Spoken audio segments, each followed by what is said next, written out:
نحمده ونستعينه ونستغفره ونعوذ بالله من شرور أنفسنا ومن سيئات أعمالنا من يهده الله فلا مضل له ومن يضلل فلا هادي له وأشهد أن لا إله إلا الله وحده لا شريك له وأشهد أن محمدا عبده ورسوله يا أيها الذين آمنوا اتقوا الله حق تقاته ولا تموتن إلا وأنتم مسلمون يا أيها الناس اتقوا ربكم الذي خلقكم من نفس واحدة وخلق منها زوجها وبث منهما رجالا كثيرا ونساء واتقوا الله الذي تساءلون به والأرحام إن الله كان عليكم رقيبا يا أيها الذين آمنوا اتقوا الله وقولوا قولا سديدا يصلح لكم أعمالكم ويغفر لكم ذنوبكم ومن يطع الله ورسوله فقد فاز فوزا عظيما أما بعد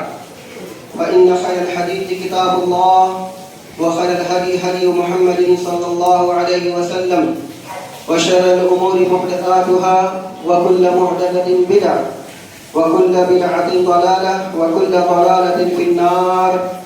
أعوذ بالله السميع العليم من الشيطان الرجيم من همزه ونفخه ونفثه. بسم الله الرحمن الرحيم. وأقيموا الصلاة وآتوا الزكاة واركعوا مع الراكعين. رب اشرح لي صدري ويسر لي أمري واحلل عقدة من لساني يفقهوا قولي. سبحانك لا علم لنا إلا ما علمتنا إنك أنت العليم الحكيم وتب علينا إنك أنت التواب الرحيم. تمام قسم کی تعریف کی بجائے حمد و ثنا اس اللہ وحدہ لا شریک له کو زیبا ہے جس نے ساری کائنات کی تخلیق فرمائی، ہماری ضرورتوں کے واسطے ہر ایک چیز کو مہیا فرمایا، ہماری رشد و ہدایت کے لیے انبیاء اور رسولوں کا سلسلہ جاری فرمایا اور ہمیں مسلمان بنایا. درود و سلام نازل ہو تمام انبیاء کرام علیہم الصلاۃ والتسلیم پر، خصوصاً امام کائنات، امام الانبیاء، افضل البشر، خاتم النبیین، شفیع المذنبین، رحمت للعالمین محمد صلی اللہ علیہ وسلم پر. اللهم صل على محمد وعلى آل محمد كما صليت على إبراهيم وعلى آل إبراهيم إنك حميد مجيد. اللهم بارك على محمد وعلى آل محمد كما باركت على إبراهيم وعلى آل إبراهيم إنك حميد مجيد. معزز حاضرین جمعہ، عزیز بچوں، خطبہ مسنونہ کے بعد سورہ بقرہ سورہ نمبر 2 آیت نمبر 43 کی تلاوت آپ کے سامنے کی گئی. گزشتہ ہفتے بھی اسی آیت کریمہ کی روشنی میں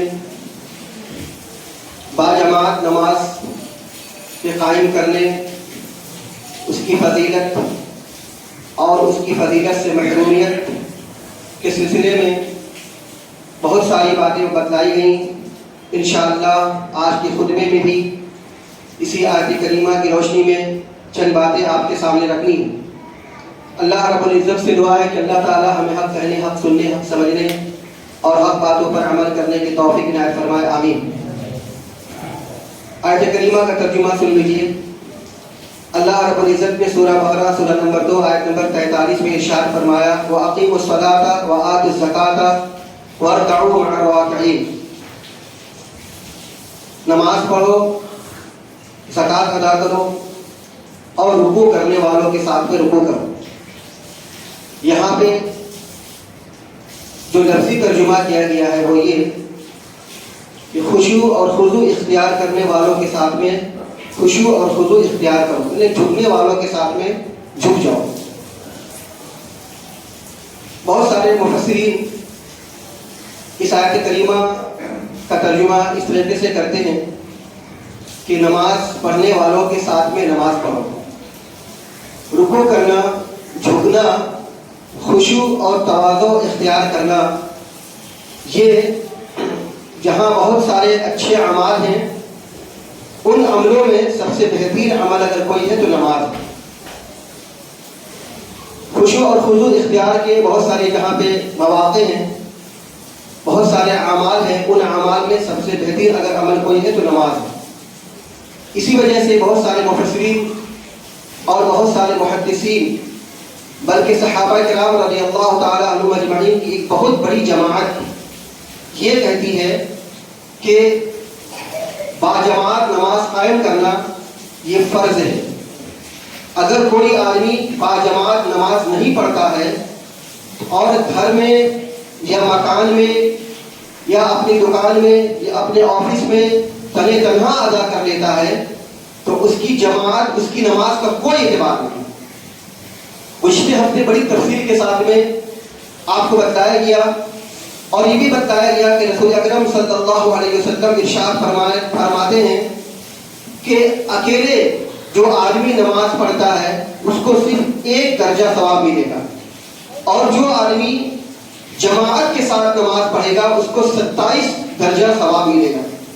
تو اکیلے نماز پڑھنے والا آدمی گویا کہ 26 درجے ثواب سے محروم ہے.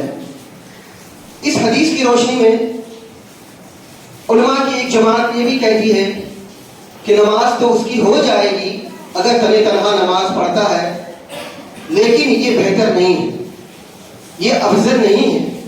افضل تو یہ ہے کہ مسلمانوں کے ساتھ میں مل کر کے جماعت کے ساتھ نماز قائم کی جائے.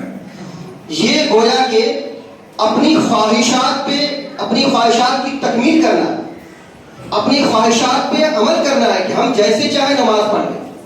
کوئی ہمیں روک کرنے والا نہیں ہے، ٹوکنے والا نہیں ہے، بولنے والا نہیں ہے. ہماری نماز تو ہو جائے. تو ایسا آدمی نماز اگر پڑھتا ہے تو ٹھیک ہے، لیکن وہ بہت بڑی فضیلتوں اور بہت بڑے ثواب سے اپنے آپ کو محروم رکھتا ہے.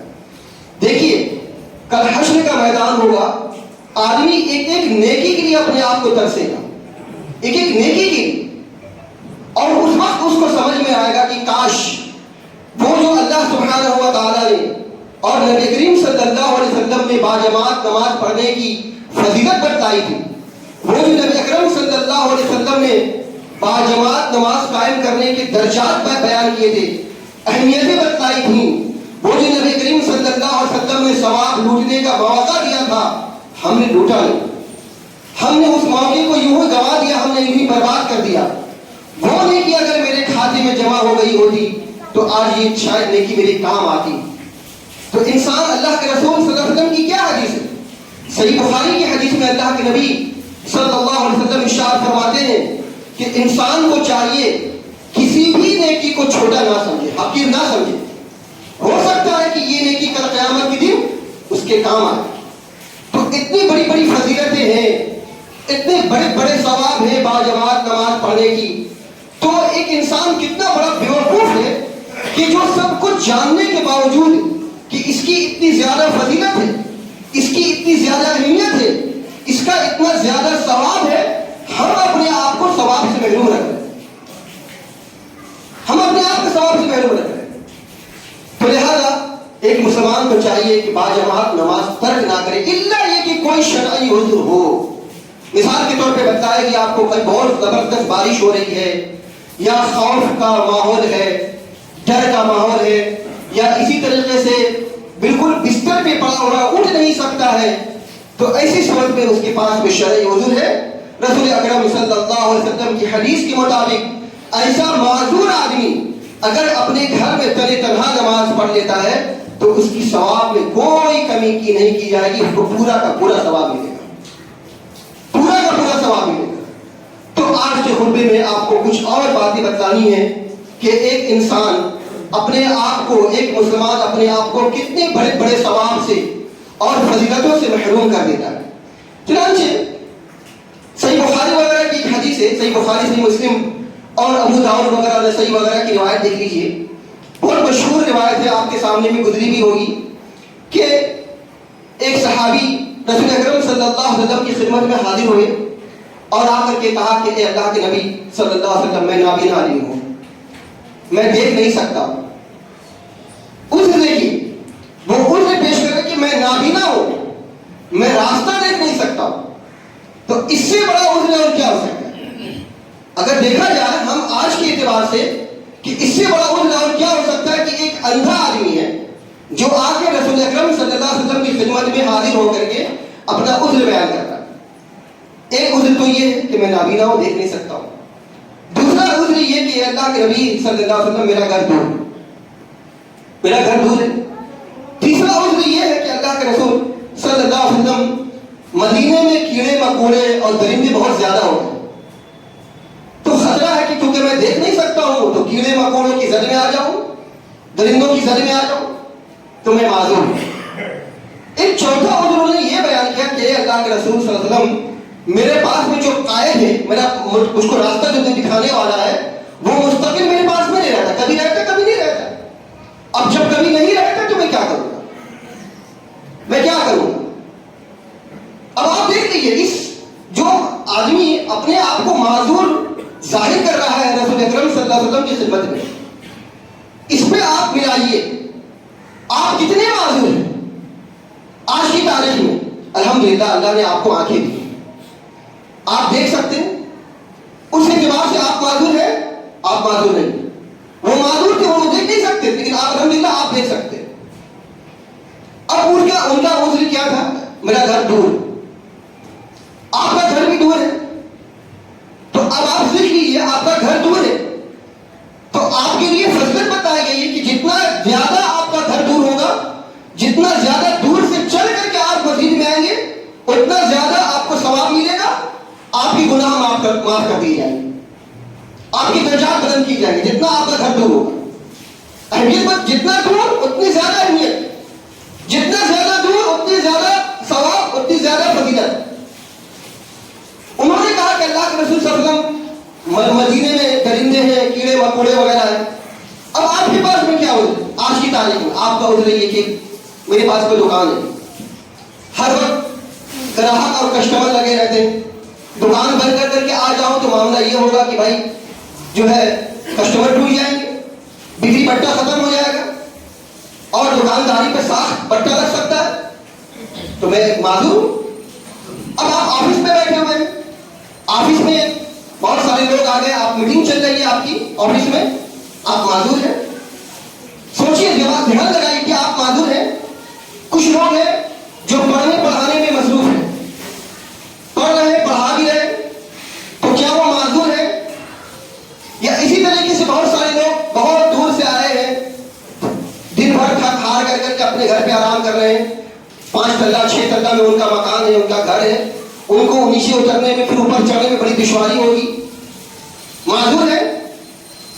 اس کے علاوہ فجر کی نماز کے لیے, عشاء کی نماز کے لیے, فجر کی نماز میں سو گئے تھے, آگ لگ گئی تھی, اٹھ نہیں پائے تھے, الارم بجتا رہا, سو گئے, اٹھ نہیں پائے, اس لیے جو ہے باجماعت نماز کے لیے حاضر نہیں ہو سکے, اور بھی کئی سارے عذر ہو سکتے ہیں.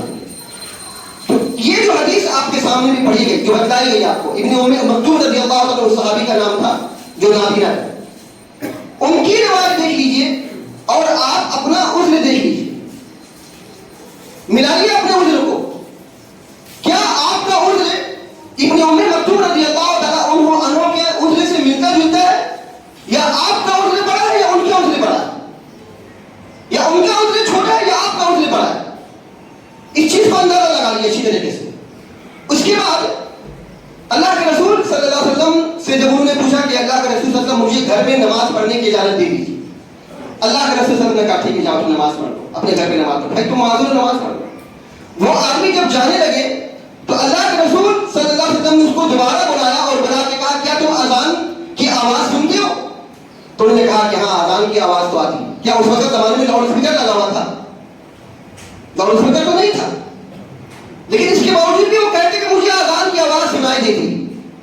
ہمارے یہاں اس مسجد میں جہاں ہم نماز قائم کرتے, جہاں ہم نماز پڑھتے 5 وقت کا, یہاں پہ کوئی مائک وغیرہ نہیں ہے. لوگ آتے ہیں, 5 وقت نماز اذان دیتے ہیں, نماز پڑھتے. اب لوگ جو دور دراز میں رہتے ہیں ان کی آواز وہاں تک نہیں پہنچ سکے, بمشکل یہاں سامنے سے لوگوں کی آواز نہیں پہنچ پائی, جبکہ آج بلڈنگ وغیرہ بن گئے. لیکن سب کو پتا ہے کہ یہاں پہ اس وقت جماعت کا کیا ٹائم ہے, عصر میں کتنے بجے ہوتی ہے, مغرب کتنے بجے ہے, عشاء کتنے بجے ہے, فجر کتنے بجے, ظہر کتنے بجے, سب کو ٹائم کا پتا ہے. سب کو یہ بھی پتا ہے کہ باقاعدہ ایک امام متعین ہے جو نماز پڑھاتا ہم کو, سب کو پتا ہے. اب آپ کو پتا ہونا چاہیے کہ اس وقت آزان ہو رہی ہوگی, یا اس وقت جماعت کا ٹائم ہو چکا ہے, جماعت سے نماز ہو رہی ہوگی, سب پتا ہے آپ کو. یہ کوئی ضروری نہیں کہ آزان کی آواز آپ تک پہنچے یا پہنچائی جائے آپ کو تبھی آپ مسجد میں آئے, تبھی آپ جماعت قائم کرنے کے لیے, آپ کو سب پتا ہے. اللہ کے رسول صلی اللہ علیہ وسلم نے اس سے پوچھا کیا تم اذان کی آواز سنتے ہو؟ اس نے کہا کہ ہاں اے اللہ کے رسول صلی اللہ علیہ وسلم, میں اذان کی آواز سنتا ہوں. اللہ کے نبی صلی اللہ علیہ وسلم نے فرمایا تیرے لیے ضروری ہے کہ تو باجماعت نماز میں شامل ہو. تو باجماعت نماز میں کس کو؟ وہ آدمی جو اپنا ایک معقول عذر اللہ کے رسول صلی اللہ علیہ وسلم کی خدمت میں پیش کر رہا ہے، لیکن رسول اکرم صلی اللہ علیہ وسلم نے اس کو کوئی موقع نہیں دیا جماعت کو چھوڑنے کا. اب ہم دیکھ لیجیے کہ ہم وہ شیخ علامہ ابن تیمیہ رحمۃ اللہ علیہ وغیرہ کہتے ہیں کہ دیکھ لیجیے کہ اس آدمی کو کہ جو دیکھ نہیں سکتا تھا اس کو جماعت سے جماعت چھوڑنے کی رخصت نہیں ہے. الحمدللہ ہم لوگ دیکھ رہے ہیں، اس کے باوجود بھی اگر ہم نماز کو قائم نہیں کر رہے ہیں با جماعت تو ہم سے بڑا معذور شاید ہی کوئی ہو سکتا. ہم ان سے بڑے معذور ہیں کہ با جماعت نماز کے لیے حاضر نہیں ہو رہے، اپنی دکان کو چھوڑنے کے لیے، اپنے گھر اور مکان کو چھوڑنے کے لیے تیار نہیں. اس حدیث کی روشنی میں علامہ ابن باز رحمۃ اللہ علیہ فتاوی اسلامیہ میں کہتے ہیں کہ اس حدیث سے معلوم ہوا کہ جب ایک اندھے شخص کے لیے رخصت نہیں ہے تو جو آدمی دیکھتا ہو تو اس کے لیے بالاولیٰ رخصت نہیں ہے. بالاولیٰ اس کے لیے رخصت نہیں ہے جو آدمی دیکھ سکتا ہو. اب اللہ یہ کہ اس کے بعد میں کوئی شرعی عذر ہو، لیکن اس حدیث کی روشنی میں یہ پتا چلا کہ ایسا کوئی عذر جو خواہ کا ہو، جو اپنی خواہشات پر مبنی ہو، اس کے لیے کوئی قابل قبول نہیں، کوئی قابل قبول نہیں. اسی وجہ سے قرآن کریم میں اللہ سبحانہ و تعالیٰ نے سورہ نساء میں ارشاد فرمایا وَإِذَا كُنْتَ فِيهِمْ فَأَقَمْتَ لَهُمُ الصَّلَاةَ فَلْتَقُمْ طَائِفَةٌ مِّنْهُمْ مَعَكَ. اللہ فرما رہا ہے کہ اے نبی کریم صلی اللہ علیہ وسلم جب آپ ان کے درمیان میں ہوں تو نماز کو قائم کیجیے، باجماعت نماز کو قائم کیجیے. اور باجماعت نماز کی شکل یہ ہونی چاہیے کہ ایک آدمی دشمن کی نگرانی کرے اور ایک جماعت کی شکل میں نماز پڑھے، ایک تھوڑی جماعت کی شکل میں نماز پڑھے. حالت جنگ میں بھی اللہ سبحانہ و تعالیٰ نے باجماعت نماز کو قائم کرنے کا حکم دیا، تو حالت امن میں باجماعت نماز قائم کرنا کتنا بڑا بالاولیٰ فرض ہوگا. اسی وجہ سے بہت سارے مفسرین اور محدثین کہتے ہیں اس آیت کریمہ کی روشنی میں کہ جب حالت جنگ میں اللہ سبحانہ و تعالیٰ نے نماز باجماعت کو قائم کرنے کا حکم دیا تو حالت امن میں باجماعت نماز قائم کرنا اولا ہوگا، یہ زیادہ بہتر ہوگا، بلکہ یہ فرض ہوگا. تو لہذا ہمیں چاہیے کہ اس آیت کریمہ کی روشنی میں، احادیث نبویہ کی روشنی میں دیکھ لیجیے کہ ہمیں کیسے ہم جماعت کے ساتھ میں نماز کو ترک کر دیتے ہیں، چھوڑ دیتے ہیں محض اپنی خواہشات کی بنیاد پر. اب دیکھ لیجیے اگر کسی کو لالچی دیکھنا ہو، کسی کو حریص دیکھنا ہو نیکی کے معاملے میں، تو صحابہ کرام رضی اللہ تعالیٰ عنہم اجمعین کو دیکھ لیجیے کہ کیسے نیکی کے معاملے میں حریص تھے، کیسے نیکی کے معاملے میں سبقت کیا کرتے تھے. صحیح مسلم وغیرہ کی روایت میں عبداللہ بن مسعود رضی اللہ تعالیٰ عنہ فرماتے ہیں کہ اللہ سبحانہ و تعالیٰ نے آپ کے لیے ہدایت کے راستے متعین کیے. ہدایت کے راستے، ہدایت پر چلنے کے راستے اللہ نے متعین کر دیے. اور ہدایت کے راستوں میں سے ایک راستہ کیا ہے؟ ہدایت کے راستوں میں سے ایک راستہ یہ ہے کہ جہاں پہ 5 وقتہ اذان دی جاتی ہے وہاں باجماعت نماز قائم کرنا.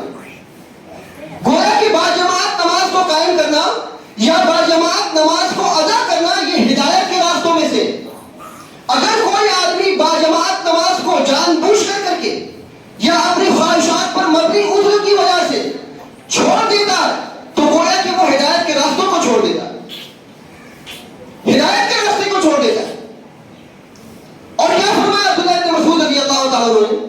عبداللہ بن مسعود رضی اللہ تعالیٰ عنہ فرماتے ہیں کہ ہمارے زمانے میں جو آدمی جماعت کے ساتھ میں نماز نہیں پڑھتا تھا ہم سمجھتے تھے کہ وہ پکا منافق ہے، اس لیے کہ پکا منافق ہی جماعت کا حاضر نہیں ہوا کرتا تھا.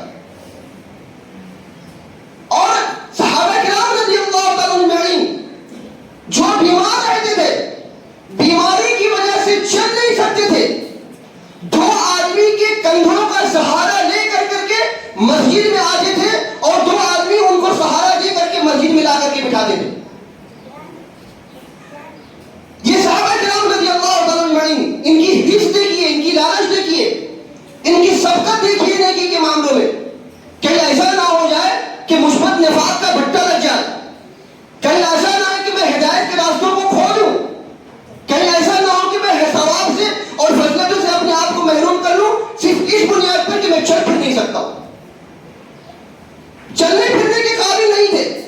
لیکن اس کے باوجود بھی مسجد میں آیا کرتے تھے. اور ہمارا حال کیا ہے؟ ہمارا یہ حال ہے کہ ہم دیکھ سکتے ہیں، الحمدللہ ہم چل سکتے ہیں، لیکن اس کے باوجود بھی اپنے آپ کو بڑے بڑے ثواب سے، بڑی فرصتوں سے اپنے آپ کو محروم نہ کریں. کل نیکی جب کام آئے گی قیامت کے دن میں، اس وقت ہمیں اور آپ کو سمجھ میں آئے گا کہ کاش ہم نے فرض نماز باجماعت ادا کر لی ہوتی تو آج یہ نیکی سے ہم اپنے آپ کو محروم نہ کرتے، اپنے آپ کو محروم نہ کرتے. تو ہمیں چاہیے کہ ہم ان چیزوں کا خیال رکھیں. بہت ساری باتیں ہیں انشاءاللہ آپ کے سامنے بیان کی جائیں گی. اب نقصان دیکھ لیجیے کہ جو آدمی باجماعت نماز نہیں پڑھتا، فرض نماز کو باجماعت نہیں پڑھتا، اس کا نقصان کیا ہوتا ہے؟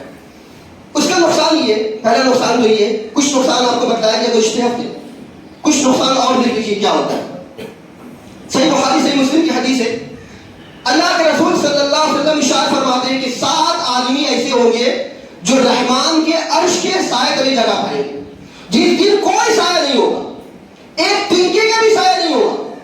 لوگ سائے کو ترسیں گے، لوگ اپنے اپنے پسینوں میں شرابوں طے نہیں ہوں گے. ایسے میں 7 قسم کے خوش نصیب آدمی ایسے ہوں گے کہ جو رحمان کے عرش کے سائے تلے جگہ پائیں گے. ان میں سے ایک شخص کا ایک آدمی وہ ہوگا، ایک قسم کا آدمی وہ ہوگا. اللہ کے نبی صلی اللہ علیہ وسلم فرماتے ہیں وَرَجُلٌ قَلْبُهُ مُعَلَّقٌ بِالْمَسْجِدِ، ایک وہ شخص ہے جس کا دل مسجد میں لگا رہے، جس کا دل مسجد میں لگا رہے، نماز پڑھے، نماز پڑھنے کے بعد اپنے گھر جائے، پھر اپنے گھر میں کام کاج کو نپٹا کر کے فوراً مسجد میں آ جائے.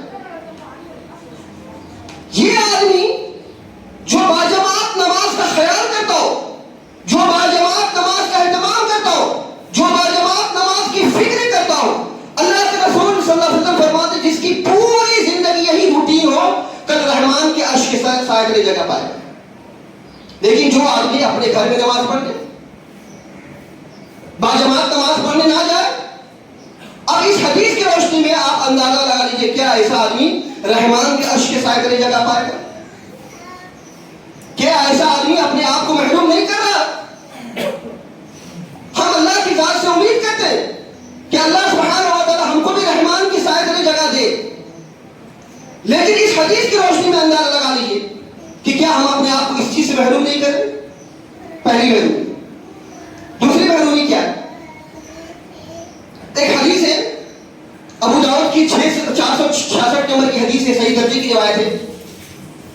اللہ کے رسول صلی اللہ علیہ وسلم ارشاد فرماتے ہیں کہ ایک بندہ جب مسجد میں آتا ہے اور مسجد میں داخل ہو کر کے کہتا ہے اعوذ باللہ العظیم وبوجہہ الکریم وسلطانہ القدیم، جب بندہ یہ کہتا ہے اور یہ کہہ کر کے مسجد کے اندر میں داخل ہوتا ہے تو شیطان کیا کہتا ہے؟ شیطان یہ کہتا ہے کہ یہ آدمی سارا دن یا دن کے باقی حصے میں مجھ سے اپنے آپ کو بچا لیا، یہ آدمی نے، اس آدمی نے اپنے آپ کو بچا لیا مجھ سے. تو گویا کہ جو آدمی باجماعت نماز پڑھتا ہے تو وہ شیطان کی شر سے اپنے آپ کو بچا لیتا ہے، لیکن جو آدمی گھر کے اندر بھی نماز پڑھتا ہے یا آفس اپنے مکان پہ نماز پڑھ جاتا ہے تو سمجھ لیجیے کہ ایسا آدمی شیطان کے نرغے میں رہتا ہے. حدیثیں آپ کے سامنے میں آئیں گی اس سلسلے میں. شیطان کے نرغے میں رہتا ہے، یہ ہے محرومی. شیطان سے اپنے آپ کو نہیں بچانا، باجماعت نماز کو قائم نہ کر کے، نہ پڑھ کر کے، کہ یہ محرومی ہے. تیسری محرومی دیکھ لیجیے، حضرت عثمان بن عفان رضی اللہ عنہ، صحیح بخاری وغیرہ کی روایت ہے. اللہ کے رسول صلی اللہ علیہ وسلم ارشاد فرماتے ہیں کہ جس نے عشاء کی نماز باجماعت ادا کی تو اس کو آدھی رات کے تہجد کا ثواب ملتا ہے، آدھی رات کے قیام کا ثواب ملتا ہے. اور جس نے فجر کی نماز باجماعت ادا کی تو اس کو پوری رات تہجد پڑھنے کا ثواب ملتا ہے. ایک آدمی تھکا ہارا اپنے گھر پہ آیا، دور دراز سے آیا، 6 تلہ 7 تلہ مکان پہ چڑھ گیا، اب اس کو اترنے میں دشواری ہو رہی، اترے گا پھر چڑھے گا، بڑی دشواری، باجماعت نماز کو چھوڑ دیتا ہے.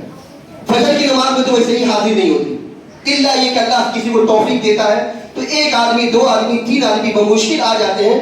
ورنہ میں اتنے سال سے یہاں امامت کر رہا ہوں، میں نے شاید ہی دیکھا ہوں کہ کبھی فجر کی نماز میں ایک سب بھرا ہو، الا یہ کہ رمضان کا موقع.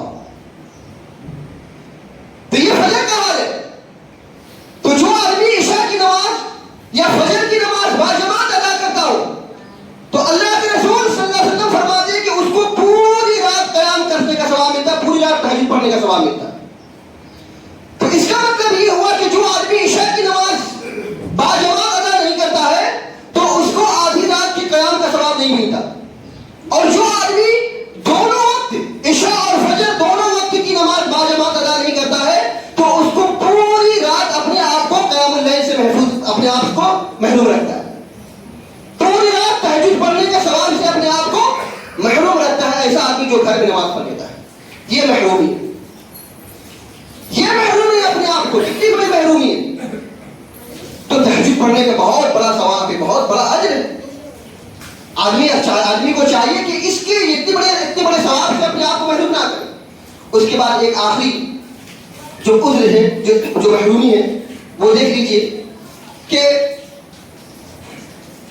صحیح مسلم کی حدیث ہے، اللہ کے رسول صلی اللہ علیہ وسلم ارشاد فرماتے ہیں کہ جو لوگ باجماعت نماز سے پیچھے رہنے کو اپنا عادت بنا لے تو ان کا انجام یہ ہوگا کہ اللہ سبحانہ و تعالیٰ ان کو پیچھے رکھے گا، دنیا میں بھی اور آخرت میں بھی۔ جو باجماعت نماز میں اپنے آپ کو پیچھے کر لے، اس کی عادت بنانے کے وہ ہمیشہ پیچھے رہتے تھے باجماعت نماز پڑھنے، کبھی آیا تو پڑھ لیا، کبھی مرضی آیا، کبھی گزرے تو پڑھ لیا، کبھی موقع ملا تو پڑھ لیا، ورنہ اس کی تو کوئی فکر ہی نہیں کہ ہمیں باجماعت نماز پڑھنی، ٹینشن نہیں ہے، ذرہ برابر بھی افسوس نہیں ہے کہ ہماری باجماعت نماز چھوٹ رہی ہے ہم سے، ذرہ برابر بھی، بس آیا موقع آیا پڑھ لیا، لاپرواہی کے ساتھ میں۔ تو اللہ کے رسول صلی اللہ علیہ وسلم فرماتے ہیں کہ جو آدمی باجماعت نماز سے اپنے آپ کو پیچھے کرنے کو عادی بنا لے اپنے آپ کو، تو وہ ہمیشہ اپنے آپ کو پیچھے رکھتا ہے، دنیا میں بھی اور آخرت میں، ہر معاملات میں اپنے آپ کو پیچھے رکھتا ہے، ہر معاملات میں اللہ سبحانہ و تعالیٰ اس کو پیچھے کر دیتا ہے، کسی بھی معاملے میں اللہ اس کو آگے نہیں کرتا۔ کتنی بڑی محرومی، سوچئے، غور کیجیے۔ الحمدللہ ہم لوگ ساری چیزوں کو دیکھ رہے ہیں، سمجھ رہے ہیں، پڑھ رہے ہیں الحمدللہ، لیکن سب کچھ جاننے اور سمجھنے کے باوجود بھی اپنے آپ کو بڑے بڑے ثواب سے، بڑی بڑی فضیلتوں سے محروم رکھنے، اس سے بڑی بدبختی اور شقاوتی اور کیا ہو سکتی ہے؟ کیا فرماتے ابن عمر رضی اللہ تعالیٰ عنہ، صحیح ابن خزیمہ کی روایت، ابن عمر رضی اللہ عنہ فرماتے ہیں کہ جب ہم کسی شخص کو نماز عشاء اور فجر میں موجود نہ پاتے تو ہم اس کے بارے میں اچھا نہیں سمجھتے تھے، اس کو برا سمجھتے تھے کہ ایسا آدمی گندا آدمی ہے، منافق آدمی ہے، ایسا آدمی اچھا نہیں ہے کہ جو نماز عشاء اور نماز فجر میں اپنے آپ کو حاضر نہیں کرتا، جماعت سے حاضر نہیں کرتا۔ تو اب دیکھ لیجئے صحابہ کرام رضی اللہ عنہ کے یہاں ان کا یہاں یہ اسٹیٹس ہے ایسے آدمی کے بارے میں کہ جو عشاء کی جماعت اور فجر کی نماز نہیں پڑھا کرتے۔ تو ہم لوگ الحمدللہ اہل ایمان میں سے، اہل اسلام میں سے، اور کیا فرمایا رسول اکرم صلی اللہ علیہ وسلم نے، انشاءاللہ اگلے خطبے میں آپ کے سامنے میں آئے گا کہ رسول اکرم صلی اللہ علیہ وسلم ایسے جو اپنے گھروں میں نماز پڑھتے ہیں، رسول اکرم صلی اللہ علیہ وسلم کی ایک کا غصہ دیکھ لیجئے، رسول اکرم صلی اللہ علیہ وسلم کتنا غصہ ہوتے ہیں کہ جی کرتا ان کے گھروں میں جا کر کے آگ لگا۔ مسند احمد کی روایت میں آتا ہے کہ اگر ان کے گھر میں مویشی، بچے، عورتیں، بوڑھے اور بیمار نہ ہوتے تو ان کے گھروں کو صحیح معلوم آگ لگا دیتا، لیکن چونکہ بچے وغیرہ مویشی وغیرہ تھے، اس لیے رسول اکرم صلی اللہ علیہ وسلم نے ان کے گھروں کو آگ نہیں لگایا۔ تو رسول اکرم صلی اللہ علیہ وسلم کتنا غصے میں ہیں ایسے آدمی کے بارے میں جو اپنے گھروں کے اندر میں نماز پڑھ لیتے ہیں۔ اس لیے بہت ساری باتیں ہیں، انشاءاللہ ہم امید کرتے ہیں اور بھی کہ جماعت کے ساتھ میں نماز ہم سب قائم کریں گے۔ جو بڑی بڑی فضیلتیں ہیں، جو بڑے بڑے ثواب ہیں اللہ کے رسول صلی اللہ علیہ وسلم نے ہمیں بتائے ہیں، ان سے اپنے آپ کو انشاءاللہ محروم نہیں کریں گے۔ اس لیے کہ سب کچھ جاننے اور سمجھنے کے باوجود جو انسان اپنے آپ کو ان بڑے ثواب سے اور فضیلتوں سے محروم رکھتا ہے تو وہ گویا کہ کل آخرت میں بڑے بڑے نیکیوں سے اور بڑی بڑی فضیلتوں سے اپنے آپ کو محروم کرتا ہے۔ یہ آخرت کا معاملہ ہے، اسی دنیا کا معاملہ نہیں ہے، یہ معاملہ آپ کا آخرت میں بھی ہے۔ کل قیامت کے دن، کل آخرت میں یہی ساری نیکیاں آپ کے کام آئیں گی۔ اللہ تعالیٰ سے دعا کیجیے کہ اللہ سبحانہ و تعالیٰ ہم سبوں کو ان نیکیوں کو آخرت کے لیے جمع کرنے کی توفیق عطا فرمائے۔ ہم امید کرتے ہیں کہ انشاءاللہ کوئی بھی مسلمان ان ساری باتوں کو سننے کے باوجود اب باجماعت نماز کو ترک نہیں کرے گا۔ اللہ تعالیٰ سے دعا ہے اللہ سبحانہ و تعالیٰ ہم سبوں کو باجماعت نماز قائم کرنے کی توفیق عطا فرمائے۔ العالمین ہم تمام مسلمانوں کو سیدھے راستے پر چلنے کی توفیق عطا فرمائے۔ العالمین ہم تمام مسلمانوں کو ہدایت کے راستے پر چلنے کی توفیق عطا فرمائے۔ العالمین ہم میں جو بیمار ہیں انہیں شفا کاملہ عاجلہ عطا فرما، جو پریشان ہیں ان کی پریشانیوں کو دور فرما، جو قرض دار انہیں قرضہ ادا کرنے کی توفیق عطا فرما۔ ہمارے مسلمان بچے اور بچیوں کی حفاظت فرما۔ العالمین ہمارے مدارس اور ہماری مساجد کی حفاظت فرما، ہمارے علماء، ہمارے ائمہ، ہمارے حفاظ اور ہمارے دعات کی حفاظت فرما۔ یا عالمین ہمارے مسلمان بچے اور بچیوں کی حفاظت فرما، جو لوگ رزق کے حلال کے لیے جد و جہد کر رہے ہیں، یا عالمین تو ان کے رزق کے حلال میں جد و جہد میں کامیابی عطا فرما۔ یا عالمین جو نیک مقاصد کے لیے محنت کر رہے ہیں، کوشش کر رہے ہیں، یا عالمین تو ان کی کوششوں میں کامیابی عطا فرما۔ یا عالمین جو بچے اور بچیاں امتحانات دے رہے ہیں، یا عالمین تو ان بچیوں اور بچیوں کی امتحانات میں کامیابی عطا فرما۔ یا عالمین جو بھائی اپنے بچے اور بچیوں کے رشتے کے سلسلے میں پریشان ہیں، یا عالمین تو ان کی پریشانیوں کو دور فرما۔